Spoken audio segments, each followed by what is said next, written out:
ഇനി ചെകുത്താൻ കൂട്ടിലുള്ള കാട്ടാളന്റെ കാലം. അതെ, ഇനി ബ്ലാസ്റ്റേഴ്സിൽ മിഴി തുറക്കുന്നത് കാറ്റാല യുഗത്തിന്. ഡേവിഡ് കാറ്റാല എന്ന പുതിയ പരിശീലകന്റെ കീഴിൽ കേരള ബ്ലാസ്റ്റേഴ്സിന്റെ ആദ്യ ഔദ്യോഗിക മത്സരം എതിരില്ലാത്ത 2 ഗോളുകൾക്ക് നിലവിലെ സൂപ്പർ കപ്പ് ചാമ്പ്യന്മാരായ ഈസ്റ്റ് ബംഗാളിനെ തകർത്തുകൊണ്ട് തന്നെ തുടങ്ങാൻ കാറ്റാലയ്ക്ക് കഴിഞ്ഞു. അതായത് നിലവിലെ ചാമ്പ്യന്മാരെ തകർത്തെറിഞ്ഞുകൊണ്ട് കാട്ടാളൻ ചെകുത്താന്റെ ബലത്തിൽ തന്റെ കാറ്റാലൻ യുഗം കേരള ബ്ലാസ്റ്റേഴ്സിൽ ആരംഭിച്ചു കഴിഞ്ഞു. ഏതായാലും ഈ ഒരു പരിശീലകൻ അത്യാവശ്യം മികവ് കാഴ്ചവെച്ചു എന്ന് തന്നെ ആദ്യ മത്സരത്തിലെ പ്രകടനത്തിന്റെ അടിസ്ഥാനത്തിൽ വിലയിരുത്താം. പുതിയ പരിശീലകന്റെ കീഴിൽ ഏറ്റവും വലിയ ഇംപ്രൂവ്മെന്റ് എന്താണെന്ന് വെച്ചാൽ നമ്മുടെ ലോങ് പാസുകൾക്ക് മുൻപില്ലാത്ത വിധത്തിൽ ഒരു കൃത്യത വന്നിട്ടുണ്ട്. കേരള ബ്ലാസ്റ്റേഴ്സ് ലോങ് പാസുകൾ സപ്ലൈ ചെയ്യുമ്പോൾ പലപ്പോഴും എതിരാളികളുടെ കാലിലേക്ക് പോകുന്ന ഒരു കാഴ്ച നമ്മൾ നിരന്തരം കാണുന്നുണ്ടായിരുന്നു. ഇത്തവണ അങ്ങനെയൊന്നുമില്ല.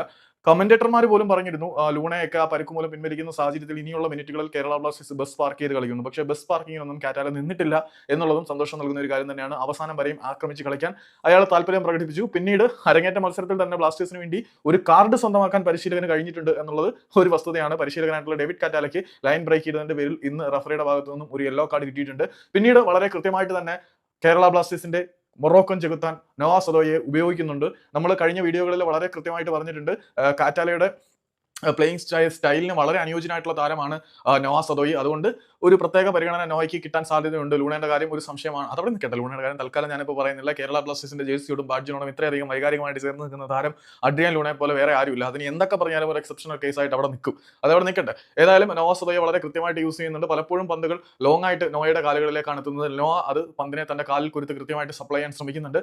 പിന്നീട് 2 തവണ നമ്മുടെ പെപ്പറെ കുറച്ച്, അതായത് ടീമിൽ സ്ഥാനം ഉറപ്പിക്കുക എന്നുള്ള ലക്ഷ്യത്തോടു കൂടി ഇവിടെ നന്നായിട്ട് പെർഫോം ചെയ്യേണ്ടത് പെപ്പറയ്ക്ക് അനിവാര്യമായതുകൊണ്ട് തന്നെ പെപ്പറെ മരിച്ച് കളിക്കുന്നുണ്ട്. അതുകൊണ്ട് തന്നെ പെപ്പറെ വന്ന ശേഷം 2 തവണ ഓഫ് സൈഡ് ട്രാപ്പിൽ വിട്ടുപോയി. കുറച്ച് ആക്രാന്തം കൂടി ഓഫ് സൈഡ് ട്രാപ്പിൽ വിട്ടുപോകുന്നുണ്ട്. ബ്ലാസ്റ്റേഴ്സിന്റെ താരങ്ങൾ ഏകദേശം 3 തവണ ഓഫ് സൈഡ് ട്രാപ്പിൽ വിട്ടുപോകുന്ന കാഴ്ച നമ്മൾ കണ്ടിട്ടുണ്ട്. അത്തരത്തിലുള്ള ഏരിയ കാറ്റാല ശ്രദ്ധിക്കേണ്ടതാണ്. ഏതായാലും പുതിയ പരിശീലകന്റെ കീഴിൽ ആദ്യ മത്സരം തന്നെ വിജയിക്കാൻ ബ്ലാസ്റ്റേഴ്സിന് കഴിഞ്ഞിട്ടുണ്ട്. 2 പകുതികളിലും ഗോൾ നേടിയ നോഹാ സദോയി, അല്ലെങ്കിൽ ആദ്യ പകുതിയിൽ ഗോൾ നേടിയത് ജെസ്സിസ് ഹിമെനസ് ആണ് എന്നുള്ളത് ശരി തന്നെയാണ്. പക്ഷേ ജെസ്സിസ് ഹിമെനസ് 2 സുവർണാവസരങ്ങൾ തുലച്ചു കളഞ്ഞു എന്നുള്ളതും എടുത്തു പറയേണ്ട ഒരു സാഹചര്യമാണ്.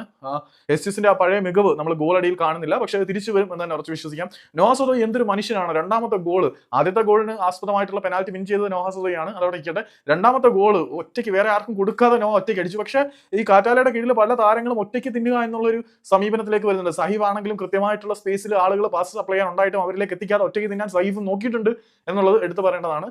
അപ്പം ഗോളുകൾ സ്കോർ ചെയ്യാൻ താരങ്ങൾ ശ്രമിക്കുന്നുണ്ട് ആദ്യ പരിശീലകന്റെ കീഴിൽ. പക്ഷേ നോവാ സദോയി പിന്നീട് ഒരു സുവർണാവസരം പാഴാക്കുകയും ചെയ്തിട്ടുണ്ട്. പറഞ്ഞു വരുന്നത് ഇത്രയേ ഉള്ളൂ. മൊറോക്കൻ ചെകുത്താന്റെ ചിറകിലേറി കാറ്റാലയുടെ യുഗം, കാട്ടാളൻ ബ്ലാസ്റ്റേഴ്സിൽ പുതിയ ചരിത്രം എഴുതാൻ തുടങ്ങുന്നു എന്ന് പറയാം.